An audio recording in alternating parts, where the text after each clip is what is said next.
Boroka. Manyuma boro ti bon. Ebe manyuma dodon. Iti manyuma dodon. Na fara ko luka boroke.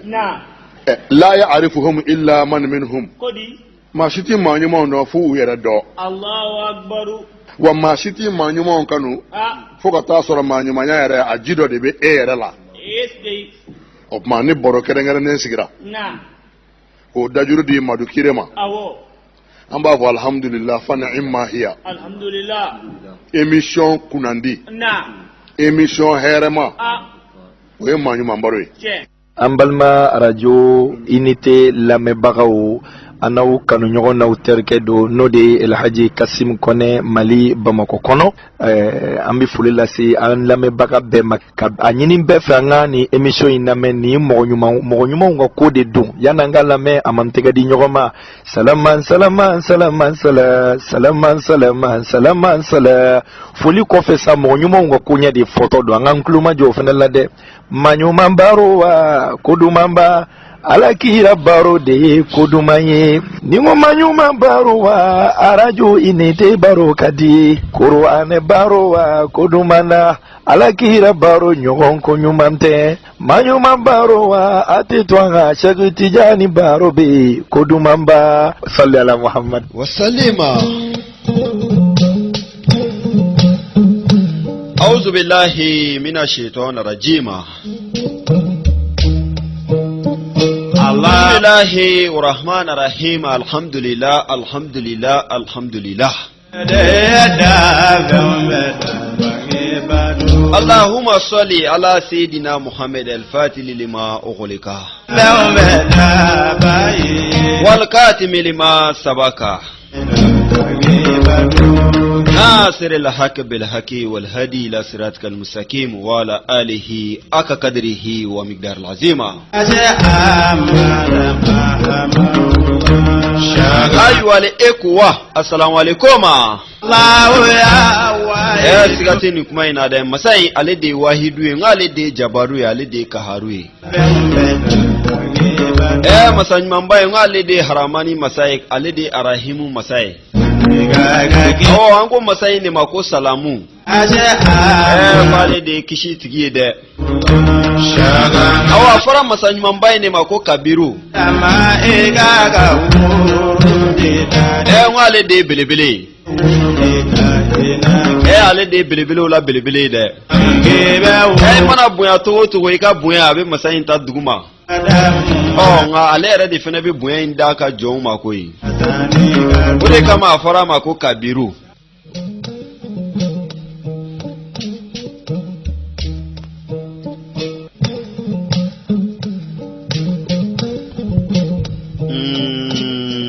Ske Manyuma mbaro do juma 20h pile 21h30. Ame segi ka fo masai makani che. Ale musona ka ne mulabla na lere wale nyuman doli na barka dali. Amada uma sona ka ne mulabla ni salatu keliye dan fe una sonere maka. Noe Muhammad Mustafa yi. Baju Amina takodo. Iski kala kan nafana hormai je ani lahara. Ko fe ka barka da masayi. Masamun sona ka daludama angani sigin konnala. Ale di sona ka kani jon sebe manu akani jon sele nu ku kufo ku ka baro sebe korobo aka alquran bayin kono ni mafla ma nyogon soso sebe fe munka alhamdulillah masai ma dauma sona ka aka jon sebe mo aka jon sele ko lushu ka ke manyuma ya nyinnika ku sabula ku fendo kuna nyina ka bi sorode ko ale kan nabi nyuma ya kayo bunda datugu kiraya obunda datugura na kale ka jo nyuman nu no ya kama nyuman nu kufuka tale ka dugukolo meleke ko luti bandugukolo ka ba irana ka fo jama nyuma yayi abisoro na nyini na koni anga ti soro ni daga suno ko ide ka shube ban suno ko la ti ma nyuma yayi se joma bi shure jo alai o kama akote on kale ka chebam mana wuli kuma dola ka muso bam mana wuli ku cesirale naflaula ale to sanuma lu zikirulula ka salatu kɛ ciden ba in kan. Bɛɛ kɔfɛ ale ko k'an ka dan yɔrɔ min na ka dan yen nɔ ale ka dancɛw k'i ban olu sago dɛ. Ko maa ɲuman ye min sɔrɔ n'o ye. Ka su k'i dɔn ka su bɛ ban sunɔgɔ la ayi. I bɛ su de kɛ tile n'o kɛra masa in b'i sɔn maa ɲuman ye i b'a sɔrɔ. Bɛɛ kɔfɛ i b'i jija karamɔgɔ fɛnɛ ka sɔrɔ i la dɛ. K'i sɛmɛ ala ka jɔn sɛbɛma dɔ la, ala ka jɔn selen dɔ la, jɔn mun sɔnna k'a sɛmɛ i fɛnɛ k'i sɛmɛ o dɔ laban in. N'o kɛra maa ɲuman ye min sɔrɔ n'o ye. An karamɔgɔ sufiw y'o de fɔ an ɲɛna ko maa ma ɲa maa min ɲɛna f'i tugura jɔn ɲalenw kɔ. Maa ma kunnaja yɛrɛ sɔrɔ koyi, jɔn min ye kunnaja sɔrɔ f'i tugura jɔn kunnandenw kɔ. Ni tugura jɔn sɛbɛmaw kɔ maa ɲuman ye i b'a sɔrɔ n'o ye dɛ. Wa ala yɛrɛ ka jɛ bɛɛ bi sɔrɔ a ka maa ɲuman ninnu u tuguɲɔgɔnya la. A ko ten ko sanga ni wagati bɛɛ ale n'a ka ni jɔn ɲuman ninnu u bɛ ɲɔgɔn fɛ. Ni tugura olu kɔ ka k'olu fɛ n'olu sɔnna k'u kɔfilɛ i la dɔrɔn a banna. O ye ala yɛrɛ sɔnnen ye dɛ. O ye masa in kɛlen k'a kɔfilɛ i la. Kuma dɔ la i bɛ ala ɲini ko dɔ la ka ala deli ko dɔ la. Masa in t'i jaabi dɛ. Nka don min na i bɛ wuli k'a ka jɔn sɛbɛma ninnu dɔ sɛgɛrɛ a ka jɔn selen ninnu dɔ sɛgɛrɛ. Kuma dɔ la o balolen kuma dɔ la o fatulen. O don i ka laɲini bɛɛ bɛ sabati. Kabini bɛ ŋaniya yɛrɛ ta koyi. O de kama an b'a ye k'a fɔ cɛw bɛ wuli ka cɛw sɛgɛrɛ. Cɛw bɛ wuli ka cɛw sɛgɛrɛ dɛ. U balolen fara u fatulen kan. Alahu akbar. Yala su in na nin y'an sigilen jɔn dɔ tɔgɔ la tuguni. Jɔn minnu sɔnna k'u sɛmɛ u jɔnɲɔgɔnw la. An bɛ baro sigi olu ye dɛ. Jɔn minnu sɔnna k'a to ala ye. K'a fɔ ala ye. Ni ala yɛrɛ sɔnna olu ye koyi. O jɔnw an bɛ baro sigi olu tɔgɔ la. Su in na nin y'an sigilen o jɔnba dɔ tɔgɔ la tuguni. Su in na an ka safinatu sada a batunba an bɛna wuli ka taa yɔrɔ jumɛn? An bɛna wuli ka taa kayikaw de fɛ yen nɔ. O de kama jara n y'a f'i ɲɛna ko su in na an ka sira in ka jan dɛ. Taama b'an bolo su in na. An ye bato in boli ka taa Kayi o. An ye sigi fila ɲɔgɔn kɛ Kayi yan fan in fɛ yen. Nka su in na an y'a kanu sa ka taa yen tuguni. Ka wele bila an karamɔgɔ ma n'o ye Cɔrɔnɔ Sɛda Baro ye Kayikaw fɛ yen. A fɛnɛ ye maa ɲuman ye o. A bɔra maa ɲumanw na jara wa a kɛra maa ɲumanw fɛ. Wa ala sɔnna fɛnɛ a bɛ maa ɲumanw ko fɔ dɛ. Alhamdulillah. Su in na an ye wele bila ale de ma an ka safinatu sada ka nunjuru d'a ma su in na. A ka taa n'an ye an seyɔrɔ la. Su in na an bɛna kuma ala jɔn jumɛn kan? An bɛna kuma ala ka jɔnba dɔ kan. Ala ka jɔn selen dɔ kan. Jɔn min sɔnna k'a to ala ye. Ka dan ala ko k'a ka dan yɔrɔ min na ka dan yen nɔ. N'a fɛnɛ y'a fɔ ala ye ni ala sɔnna ye. O ye jɔn ye? Cɔrɔnɔ Muhamad Mansur Baro. Allahu akbar. Jara nin kun ye cɛba dɔ ye. Nin kun ye cɛba dɔ ye jara. Su in na an bɛna baro boli ale de kan. Cɔrɔnɔ Muhamad Mansur Baro yɛrɛ ye jɔn ye? A ye baara kumaba minnu kɛ. Kɛrɛnkɛrɛn ma tɔri ka tijaniya yɛrɛ kɔnɔna la koyi. Silamɛya yɛrɛ diinɛ in kɔrɔtali o baaraw kɔnɔna la. A n'a yɛrɛ ye jɔn ye k'a daminɛ a bɔra jɔnw na. Alhamdulillah. Su in na an bɛna nimisi wasa sɔrɔ su in na baro la. Sabula an ye wele bila jɔn ma k'a kana kuma nin cɛba in kan. Jara o b'a dɔn kosɛbɛ n'o ye Cɔrɔnɔ Sɛda Baro ye. Alhamdulillah. Su in na ale de bɛna kuma an ye Cɔrɔnɔ Muhamad Mansur Baro kan. Ne ka labɛnw sabatilen don jara an tɛna ko bila dagirinda la. 20h o tɛmɛna an fɛ yan nɔ sanga 34. Ne ka labɛnw sabatilen don an ka safinatu sada a batunba an ka wele an k'an kunda Kayikaw fɛ yen kan. Cɔrɔnɔ Sɛda Baro a ka kuma an ye Cɔrɔnɔ Muhamad Mansur Baro kan. Jara ka wagati kunkurunin ta k'i bɛna kuma ni cɛba ninnu kan. Kuma dɔ la i bɛ dɔɔnin de f'u kan koyi. Maa ɲuman ninnu ka baro a tɛ se ka bɔ. Hali n'an ko k'an bɛ san 1 ta san 2 ta an b'an ka ɲɛnamaya bɛɛ kɛ ka kuma ala ka jɔn ɲuman kelen kan. Jara an bɛ dɔɔnin de fɔ u ka kow la a bɛɛ tɛ se ka fɔ. Nka fɛn mun bɛɛ tɛ se ka fɔ ko an ka n'o bɛɛ fɛnɛ to yen dɛ. An tɛ dɔɔnin f'o kan an ka se k'an yɛrɛ nafa n'o ye. An k'a dɔn k'a fɔ jaa ko in a tɛ sɔrɔ ni dagasunɔgɔ ye a bɛ sɔrɔ ni cɛsiri de ye. Jara baro in sigikun de ye nin ye koyi ka jɔn ɲuman ninnu ko fɔ. N'o kɛra ere fene ne akilitigi ni sigi ka lajɛ o y'a sɔrɔ ni jumɛn i fene ni cɛsir'o fɛ suina Chorno Seda Baro abena doni fayna Chorno Muhammad Mansur Baro kan ne ka labɛnw sabatilen do Jara an ka Safinatu Sada Batumba an ka wuli bismillah. Na maklobe radio unité mankana ni watila ambe foli ke beye ka duwaw ke beye ka duwaw ɲini bɛɛ fɛ o foli ninnu bɛɛ lajɛlen an bɛ a tɛmɛ an ka khalifa tigɛ kɔnɔ n'o de an karamɔgɔ Sheikh Ahmad Beydi Tall ka ala deli ala ka ɲaamɛ ala ye min d'a ma ala ka fɛgɛɲɛ a bolo Sheikhna Umar radiyallahu ta'ala anhu a ye min nati silamɛw ye ala ka ta fanga di a ma Sheikh Umar y'a bila yɔrɔ min ala ka ale yɛrɛ fana seyi ka tɛmɛ yen kan o kɔfɛ an bɛ foli kɛ radio baarakɛlaw a bɛɛ lajɛlen ye maa ɲuman baro fana minnu y'a kanu kɛrɛnkɛrɛn ma ka ala deli ala ka n'u bɛɛ nafa ni maa ɲuman ninnu barika ye ka Allahumma salli ala rasulillah alhamdulillahi rabbil alamin giri an bɛ ala fo ala ka maa ɲuman ninnu u kelen o kelen n'i y'u filɛ u b'i ko ba wala u b'i ko cɛncɛn kisɛ i tɛ se k'a fɔ i b'a tɔmɔ k'a ban i ye tɛntɛli kɛ cogo dɔ bɛ bɔ tɛmɛ wo fɛ mana ma se ka olu ka lahalaya sɔrɔ k'i b'a fɔ k'a ban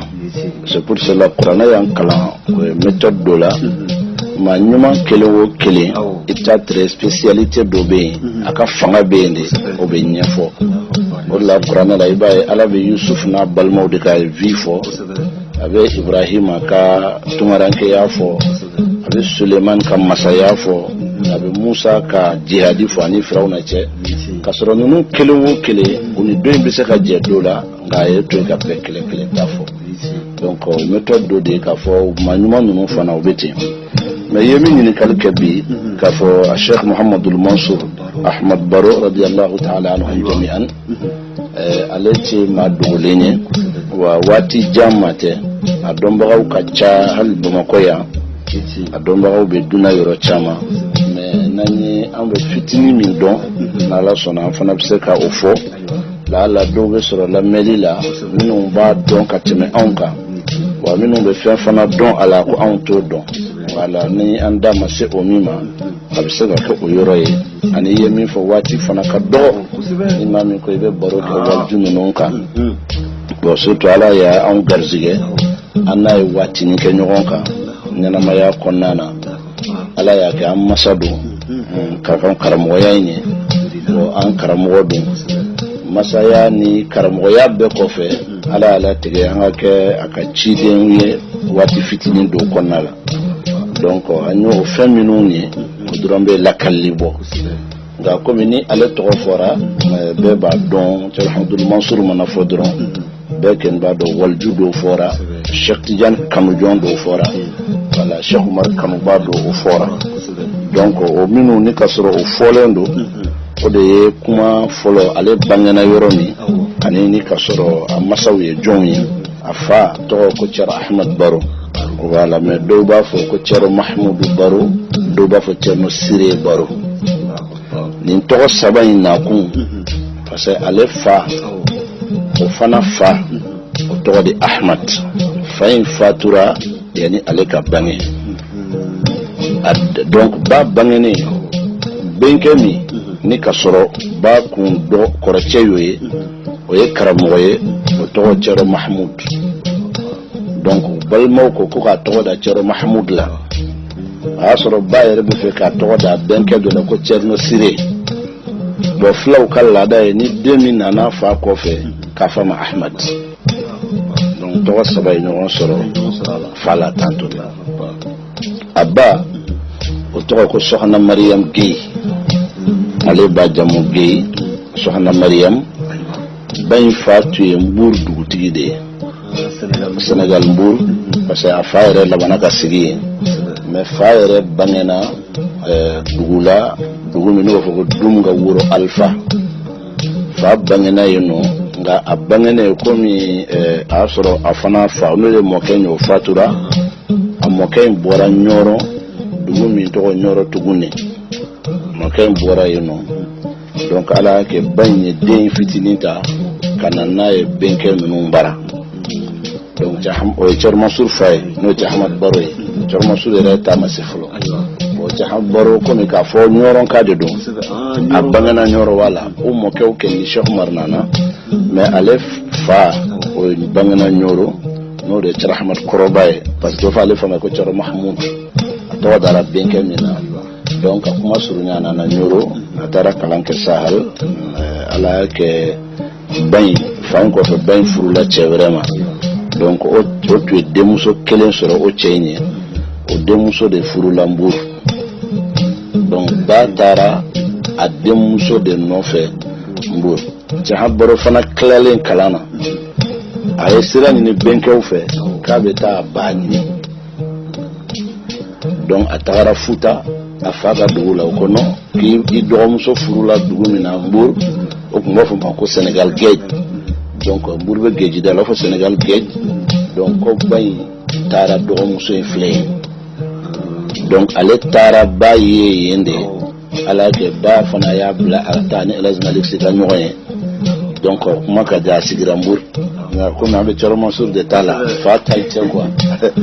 voilà kuma ka jandoni asigira mbour tanto de wala ndi asigi to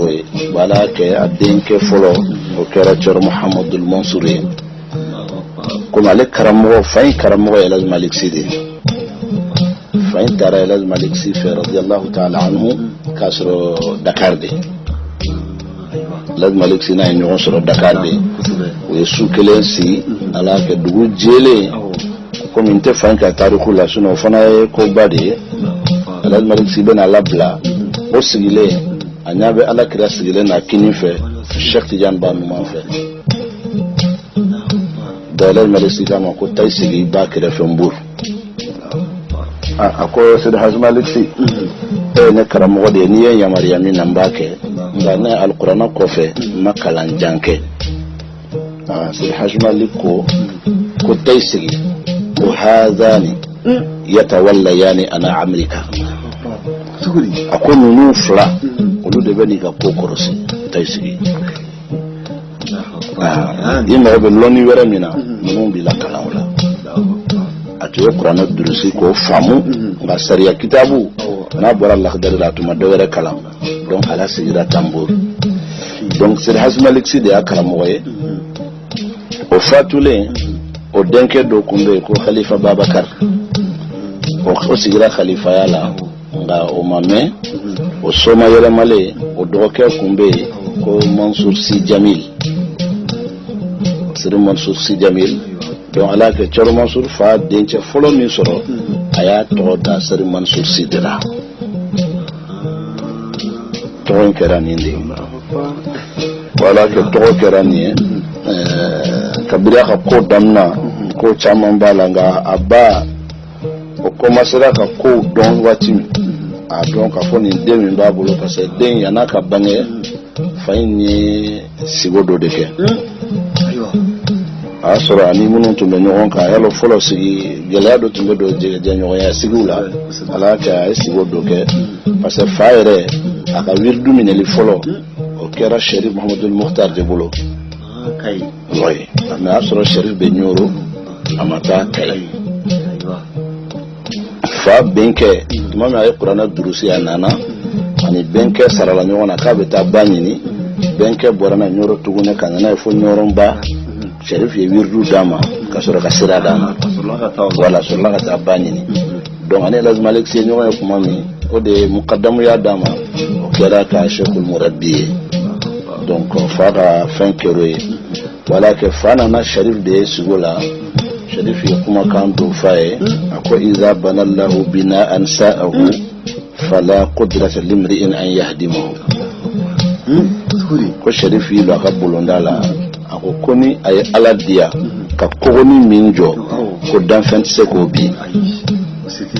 voilà donc lendemain ala kɛ Sofana Mariam Gueye ale bangena dencɛ la o den tɔgɔ ko Thierno Mouhamadoul Mansour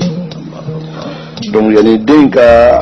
a commencera ka se kuma la ka don kalan na don dɔ la de a nana ba in sɔrɔ a bɛ ka daga sigi a ko ba a ko nɛnɛ a ko a fila ka na ko ne ba k'e bɛna nin barama fitinin de sigi ko nin t'an bɔ bi dɛ o de bɛ tobi don o don daga bɛ sigi don o don ko bi ko t'an bɔ. A ko nin t'an bɔ bi dɛ. Ba in yɛlɛla. Fa in nana sɔrɔ ba bɛ yɛlɛ. K'i bɛ yɛlɛ mun na ko Abdul Mansur de bɛ ka denmisɛnninya kumaw la ko nin barama in t'an bɔ bi. I dun tɛ dɔwɛrɛ ɲini ka na. Fa ko Abdul Mansur de y'a fɔ ko ye ko awa ko baasi tɛ. A ye nasɔngɔ min n'a tun b'a di. A ye nasɔngɔ in triplé. A ye dɔ fara. A don a ko barama wɛrɛ ɲini i k'a sigi. Ba ko nin ye denmisɛn da b'a ka denmisɛn kuma la ko nka a dilan dɔrɔn n y'a f'i ye cogo min. Nka ala ka ko ba ye daga sigi yala fɔlɔ communication tɛ yen 13h bɛ se yɔrɔ min dɔrɔn dunanw nana jɔ ka ca mɔgɔ 30 ye k'u nana ziyara la fa ka kalanden minnu don Futa n'a yɔrɔ tɔw la. O de kɛra ba ka fɔlɔ k'a dɔn ko jaga den min b'a bolo jankan ka tɔ nin na. Donc ala ka kuma surunya kuma min a ye san 12 sɔrɔ fa fana y'a kanu k'a b'a bila ka taa Sahel ale yɛrɛ ye kalan kɛrɛma ka taa kuranɛ kalan kɛ a taara fa sera kalo 1 dɔw ko k'a ye kalo 2 kɛ nka a yɛrɛ b'a fɔ dɔrɔn ko waatini parce que an y'a kuma min a yɛrɛ da donc arifu billahi don nana Mbour a ko fa ma ko Mahamadul Mansur bɛ min a ko n y'a bila ka taa kalanyɔrɔ la a ko ayi a ko ci bila ma a kan a ko surɔ n sira yɔrɔ min ko kira ko sallallahu alaihi wasallam a ko k'i b'a fɔ cɛ Hamadu k'a ka n tɔgɔma nati ko ne de b'a la kalan donc fa ye ci bila a seginna ka na sigi fa kɛrɛfɛ o de la a bɛ ma taa a y'a ma yaala kalanyɔrɔw ni fɛnw na nka nalen fa kɛrɛfɛ a y'a sɔrɔ a ni dusu kɛ nana kosɛbɛ a nana ko fa ma k'i ye ci bila mankan na nka n fana bɛ to yan condition kelen de la i tɛ n jate i denw fɛ nka i bɛ n jate i ka kalandenw fɛ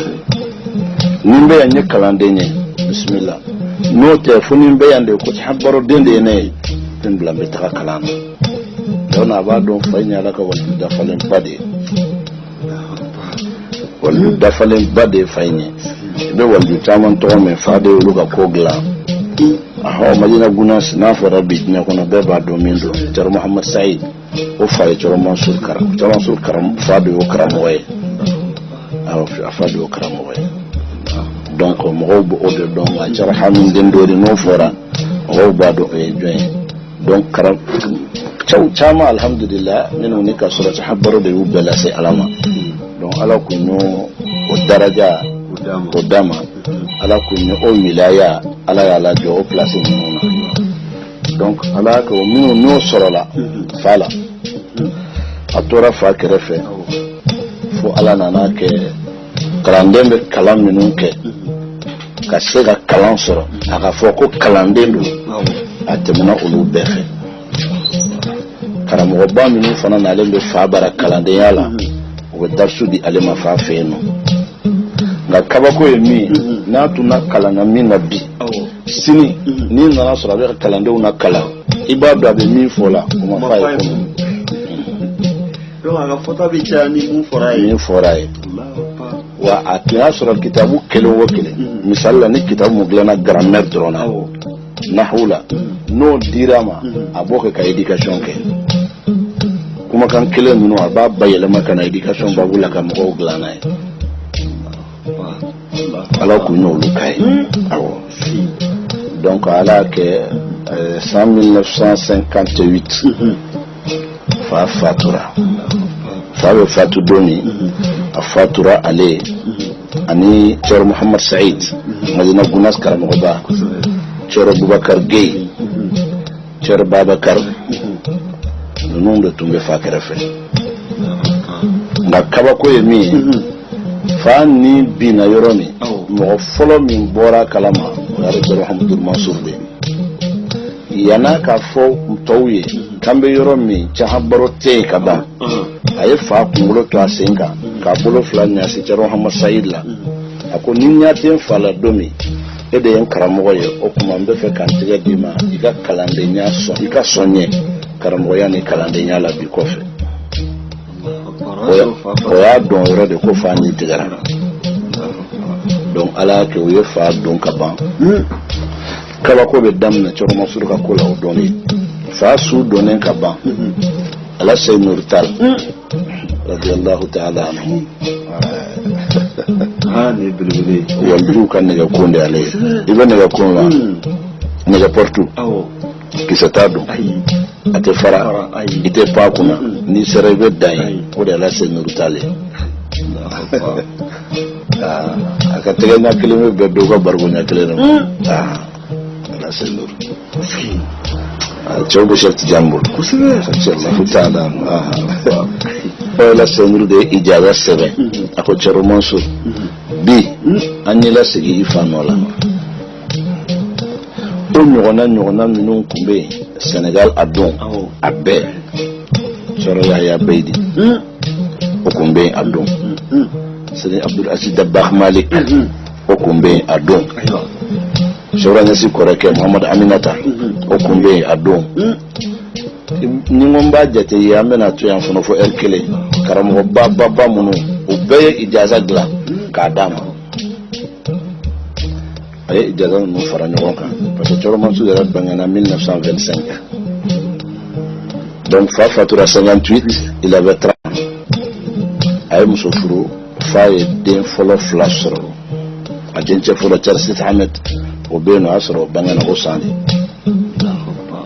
nga janaza bane ay donu fara nyonka munu ko masara ko adoni saucha duru kundo ale do ka min daraka to sirin baba to cer babakar min daroka to cer ali baro min daroka to cer sheikh min daroka ko sid haj maliki ko de bora ya saro to ko ken saro de bora sid haj malik ko de fa kala gari ayu fara nyonka ako an fatu taye mini na fatura kato na fulola dula sariya ko ka kala chomi aye don kelaw ni na ka kala ben yoro dima ako men min tunta taye mena to no fe fonga sorat mom ande fo do ni aya bana do no ni faga kalande on toy kata madina gunas ka kalande ya dam na kurai afaga kalande no fe annana kabako folo min kera parce que madina gunas tout tegato 1937-38 Cheikh Ahmad Baro alele Cheikh Ahmad Said nana fo yoro na wuladu ko babe Cheikh Ahmad Baro ko Cheikh Ahmad Said Cheikh Umar ko mako aye gundo minto ni be slamo wele ku nun se alama ka be ken yoro de la abulu na si yoro mi ko fi kundo mata mi ko mo be se ka farnya ka dujo kuma fo Choro Masai de loka kuma info cassette là ako anana sigi yoro ina ale sigi yoro na depuis 38 Choro Ahmad Baro bana 59 Choro Mansour nana Choro Mansour ko Choro wasro hangaru durande bubolo gawni fon ako Choro ne be fanga birki gusanga dujo Choro Masai kama ko Choro Mansour ando dujo choko ya ando dujo ako willa wura fo we yala la funa na yoro dola uyujo ale Choro Mansour ya bulo nyasi ko kelena ako cherno ni na madesambi ka sojo yande chono ko so embe jo sabula ifa na ti andomi abulo nyasi raya Allahu akbar ay baradam na ale Choro Mansour e baradam na do bien vrai ka fay wal juselene afay karamoye na baradam na do na willa soma a tesirla ka don ko kono a do jiri tege ababu ayre da ko amma ko shaytano ku me fe ka bali ka karamo ka dujo abi to ko kono abe sado na to ya mamo sinyate sain tola akome akaramo barka be do anuche abodela Sharif ban Amar radiyallahu ta'ala anhu sekian model follow me na jamana ko alede on a aussi on a les flanants de Zekura ni ma flan 59 anana fo tamba ani ala senuru ni karamo no fe ku ka bla bita gunas anana madina gunas ko yokumbelu beke ka ba sili fana sera alade Choro Said bora unana ko Muhammadul Mansur be yan wa hanyin nalke ko ayi ka be ko kono be cerno ka be barala ako awa na au presera au bisa ka sali na ba ma kono funa na be sali sali ban amar nin kuma ne ko done ka satula ne ni kalke mo ba fo ye a tsaro ma sai tsira a dogo ke mi kuma ne folla ka mi yoro ma dogo ka aldi baro ako ale de bolila ka ta fo cerno ye to Mansur ko cerno no Mansur ndo to ka sale fika na Coro Mansur bora ko kono finu bala to no ngole a bolila kana ka selka be seldita Sherif Ban Omar ye ci blama ka kana nana akama ede Abdul Mansur ko yu ko tayko na yidia dumuni ke kila ki rofi ni willa kana tuma ambe sali ko sabula foranya ni salladro ala bamina ko ne be sali min ale ne fente sali wakti Allahu akbar Sherif Ban Omar de fado akuma surune ye yire nyami fiye ala ndenya ndoran se ga kilo la akelen kumbe ta jiri do tege o yoroina ka doni kananae nu ye dingase ube karamo ka du entourage kala ni dingase na ma wolo de veje ka ta ka bla kono alen kelen na ni yimi akelen de ati wula kono ka dona kuna kana ngam ka ta ka bla dinga kono wolo la kumbe jala Allahu akbar Coro Mansur an ya fonye parce man asnada faqad bari'a ako ko Sherif Ban Omar ya fo sigi kelena ako to Abdul Mansur ako ngani ya kunte kana guna sinin zaina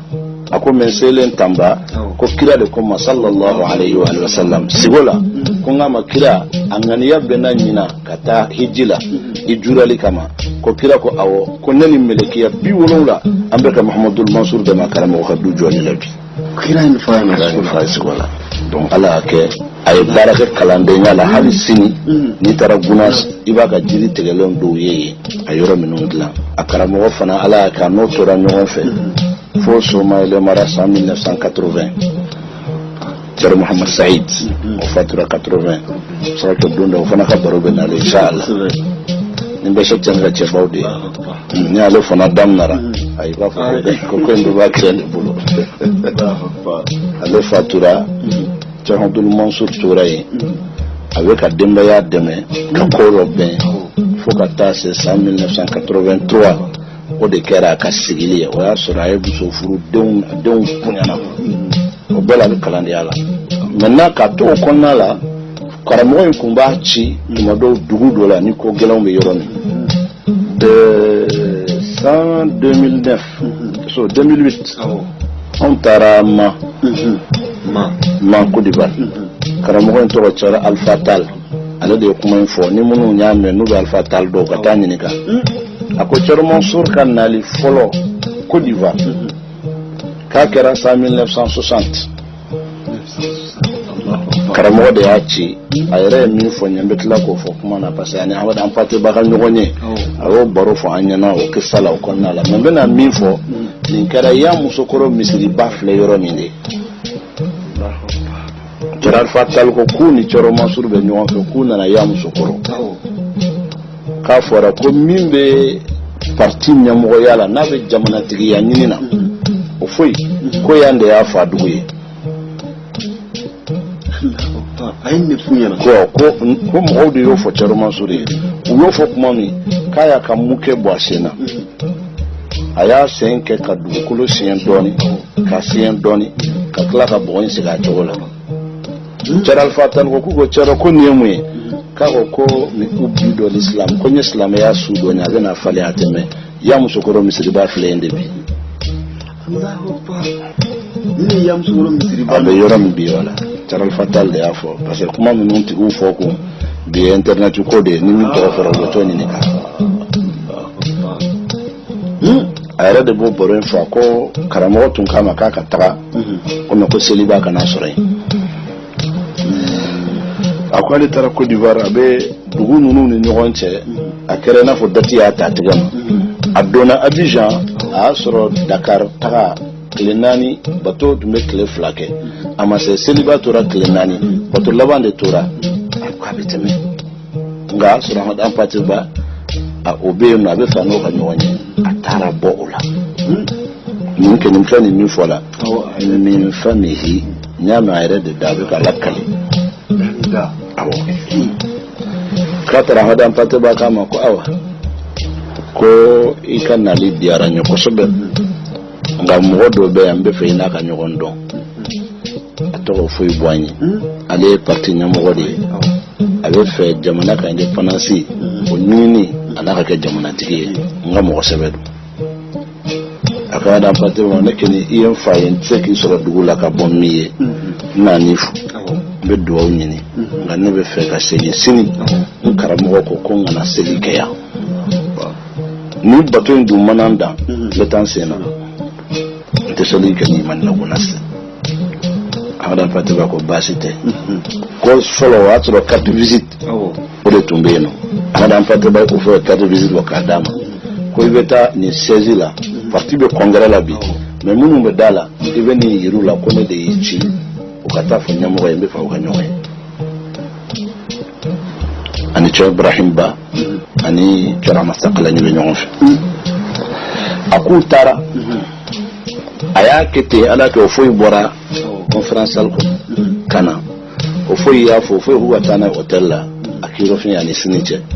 aku foi makwai kuma na binana ntube jamana ko na ku ibara haju werete amadan pate bayen fade akaya kanungi ye yaningata sino mana haju werela donc ndum kanka tarabato labana batum do bosini so ma tse kanto ya nkaramo ka ya mariala o foi ko betami capital Dakar foi ko bo 600 no be fenni ka sigime wati koloniando mais anga courrier avion do ben ko beta signé kana wurafe nde place kelen blaine donc il veut tout en voilà ça sinanga nyoy ko foi ma inkelente awa ni mo so ba nyoy fe faut que problème talambu beta avion ayni borofo kan foi kan nyoy rencontre a sababu nana tande donc on va dire alpha tal de ni kuma do fonyana donc gile ka kuma sunya Europe mo mo de ta France bi chama do nyini ka bi beta mo soro France do ki baw bula bazan ko si bu bolo be yala la foi te fuye ko jon ya sababu yi il faut te fuye non parce que faut la itun sera islamia manifester Europe comment là que c'est ça voilà 1974 Cheikh Mohammed Saïd de Kunna ako Cheikh Mansour ako kira ya irana kwenye Europe mina ako nga ya irana etere kunori ko ila be kata France jati ila sitala ati mo do awila tara France ajina hotel la 1974 atara hotel mina farafin manta ka jigala adona hotelin kono chora hamme aina ma da bolole o da kuma ko ulu de folotara asoro ulu buga kamale ne atan flala ulu de folotara ko be tafo utara aya asoro ulu kalande onye ayo ulu gerala ku ye klem ga ani kono toke dongo do chero mansuru ka libe fene to be chete na madeli ka da sanfe utada be si chukuchu Allahu akbar ate boka ta mo ni ate boka ta na ma kem misri la mais uta do avec hotel sala chogo mi uta do mi kera laba na hotel sun tumbe kelere aka samru la benino kala na ya maria dama do mi aka boka kuma atara farafu me izin mina ama folo farafu na de akoma sera izin tigu de la anu be sigi kelete da fo yesla awle na mo wodi minu me bara la awbulo an dondo uyala gansa mula sea una na fenyele nga hake do bubulo uni dina do nana dina imagobe wati do la uka nyasi alala tora hamdu biro ndefu matuma mafatu akadu to giya akumbe France dugu mito la hafu ale de be kala kalinye ale bunya soro chogomi mais cheroni izin nyamo mana discuter ate foi ni nafe anga farafi minun bibara sali eru mana se miniti tanta auba okorye yo ka suku ka farda sali u ka bɔ angoro kɛ la sinon farafin bɛɛ tun bɛ sali angoro de kɛ minnu bɛ sali minnu dɔw tun ye sali yɛrɛ bila ani usine ɲɛmɔgɔw kumana kɛrɛnkɛrɛn ma trap mantolazoli mis fo ka taa le havre ɲɛ min f'i ye nin yɔrɔ ninnu kɛra ni pari a ye olu yaala a kuma usine ɲɛmɔgɔw fɛ o accordé ka papier k'a la a sɔrɔla ka ɲasi an yɛrɛ ka farafiden minnu tun bɛ yen fɔlɔ n'u filil'u yɛrɛ ma kire ka convaincu ka bɛɛ lasegin ka limaniya la mais Thierno Gilo ka kuma min ni bɛna fɔ ale ko ale tun bɛ usine min na ko ɲɛmɔgɔ sɔnna kuma min Thierno ye ko Thierno ni olu sigilen ko Thierno k'u ma ko a y'aw kɔrɔsi min banna Ala la a kana Ala bonya ka tɛmɛ aw kan nin sɔnna Ala ka farida ka waati bɔ k'a d'aw ma aw kana dɛsɛ ka Ala ka farida sali a tuma la a ka laɲini kun ye nin de ye mɔgɔ ninnu na a ko Ala ka usine ɲɛmɔgɔ sɔnna ko olu ka heure dir'u ma ko juma don u bɛɛ taara juma la a k'u bɛ segin ka bɔ juma la k'u ye usine ɲɛmɔgɔ sɔrɔ jɔlen da la a ko ne ka aw karamɔgɔ nana yan n'a ka bɛnkan aw bɛ sali yan de u ko non ko vendredi ko tɛ se ka kɛ yan k'an bɛ taa misiri la a k'o tɛ papier la n kana ye mɔgɔ si b'a kɛ tugun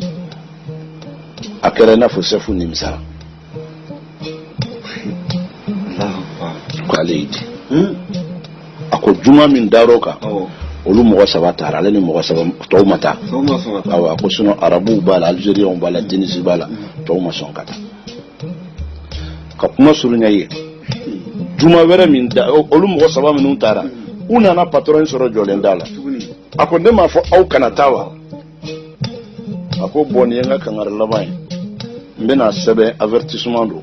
ni min taara nin kɔfɛ n b'a gɛn a k'u nana a fɔra sini ye juma ye ale y'a ka juma fini labɛn k'a bila a ka sac rɔ ale bɛ taa ale a to ale layidu di Thierno ma Ala ɲɛna ko ale bɛ taa juma la dɛ hali n'ale bɛ gɛn a b'o ta a ko a nana jire juma heure sera a bɔra a tagara a ko farafinw yɛrɛ de sɔrɔla minnu taara fɔ directeur ye ko Gilo taara a ko a segintɔ ka na a ye directeur sɔrɔ da la ko sa PDG in kama ko mais ko ne ma foyi kana taa juma la wa a ko PDG ma ko ne ye layidu min di Ala ma ne bɛ taa juma la e ka sara danni yan Ala de bɛ ne sara lahara o ko bon ni Ala ka sara de ka di ye ka tɛmɛ ne ta kan ko tu es viré ko taa ko maintenant sini ye weekend ye dimanche tɛ baara lundi i bɛ n'i ka papier n'i ka droit tɔw minɛ a ko ale bɔra a ka saki ta taara so o y'a kuma fɔ a muso ye a muso tora kuma la a kunna a ko sufɛ a dalen a ɲɛ b'a la ko funufunu wulila mɔgɔw bɛ ka taa a bɛ ka taa ni mɔgɔw ye a ko funufunu bɛ ka taa n'u ye ko fɔ ale ɲɛ bɛ Thierno la parapluie b'a bolo ko ale nana gulon Thierno ka parapluie la fɔɲɔ ni tɔw tɛmɛna a ko dugu jɛra k'a muso ma ko awa ko ni Ala sɔnna ko ni faransi kɛra sɛfan ye ko ne bɛ n ka balo bɔ a kɔnɔ muso ko a ko n ye min ye surɔ ne tilala a k'u tora samedi dimanche a nana baarakɛyɔrɔ la sefu kama k'i bɛ n kɔnɔ dɔɔnin n bɛ tila n b'i ka fɛnw d'i ma sefu ye convocation kɛ ko ka personnel bɛɛ fara ɲɔgɔn kan salle kɔnɔ u nana sefu ko ko bon ko nin y'aw baarakɛ ɲɔgɔn de ko iyo a y'a sɔrɔ sefu yɛrɛ ɲininka bureau kɔnɔ ko pourquoi i bɛ n kan sɔsɔ a ko sefu n ye min f'i ye n tɛ tɛmɛ o kan dɛ Ala min ɲɛ da a ko n ka min kɛ n t'o bila dɔwɛrɛ ye a ko Ala bɛ min a ko ne tɛ se ko yɛrɛ la ko mais ko ne kɔni b'a dɔn n b'a la cogo min ani sefu y'o kumaw fɔ donc a ko ale tɛ duman fɔ la sefu ye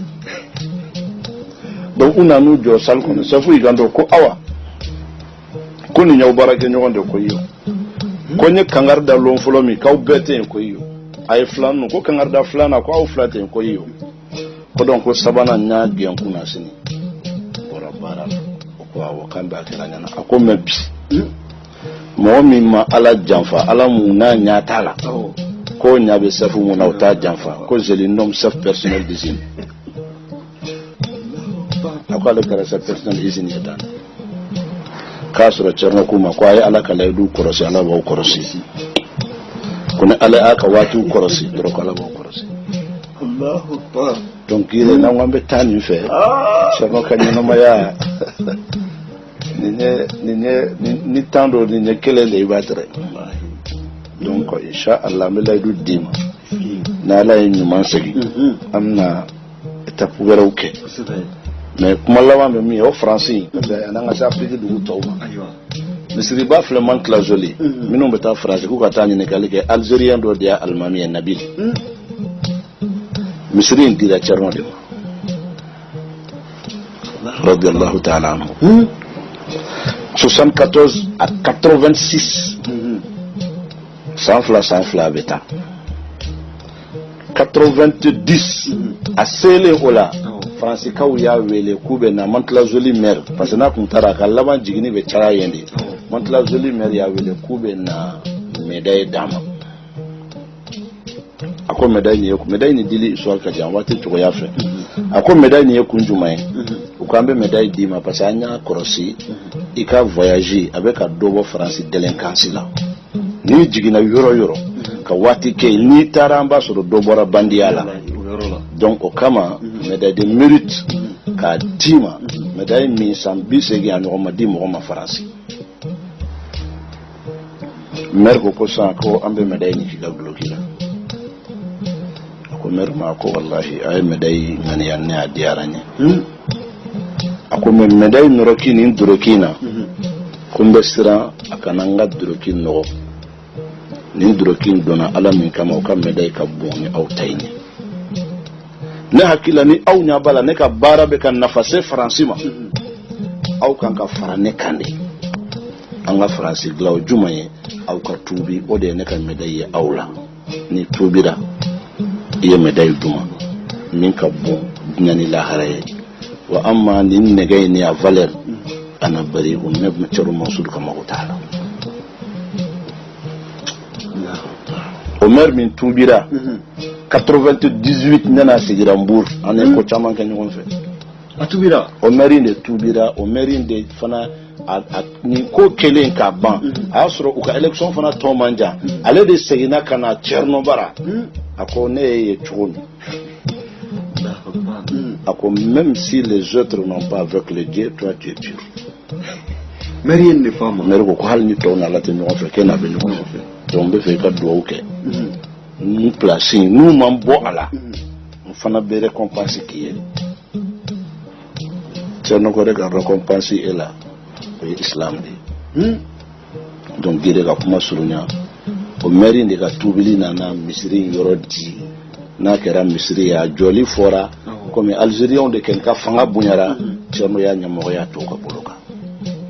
mse ka danya yani wati wera inshallah na kambe sababu inshallah na la sona ala ambala deli ala ku barka udama ala ka uno boli no ya anye kaba ko na bunyala jele nyami kula ka ko ke ala kama ka ke ala ni kira kama ka ko ke Cheikh Tidiane ka sira nyana mayali kama surtout min ku kali cerno ye ka Cheikh Umar ka sira continuer dina ka se yorola akunti yoromi mo ka se ka famu ala ko no ya islami be amba fa allahumma sin halana wa aqibatana fil umuri kullaha wa ajirna min khizyi ad-dunya wa adhab al-akhirah subhana rabbika rabbil izzati amma yasifun wa salamun ala al-mursalin alhamdulillahi rabbil alamin baro alhamdulillah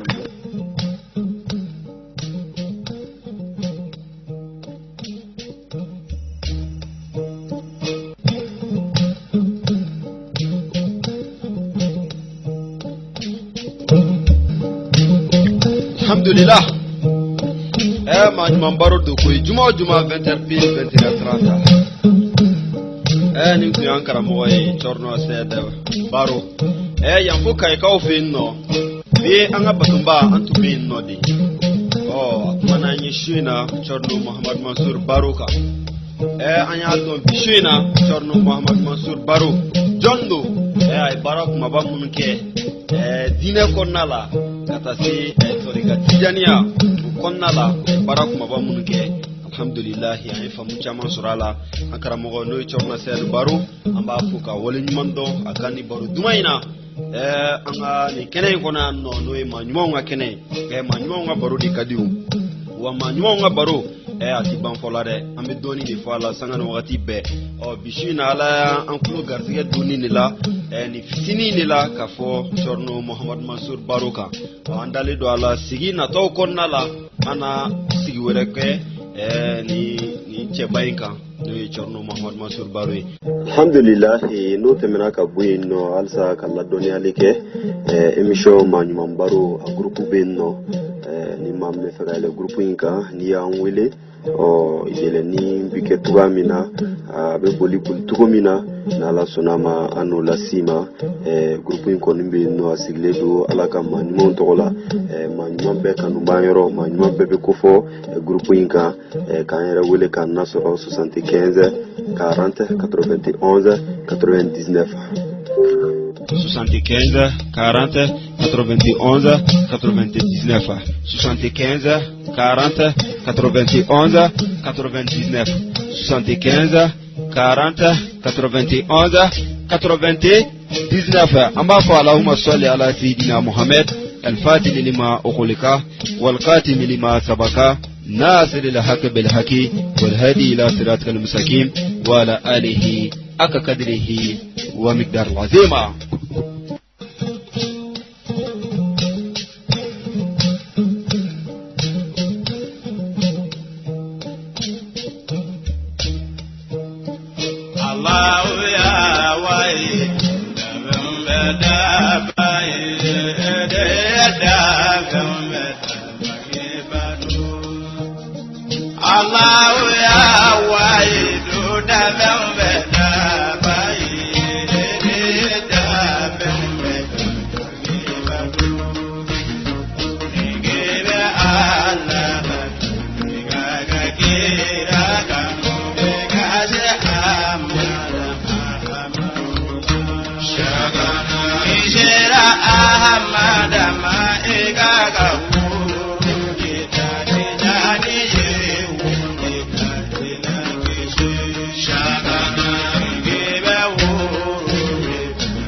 Shaka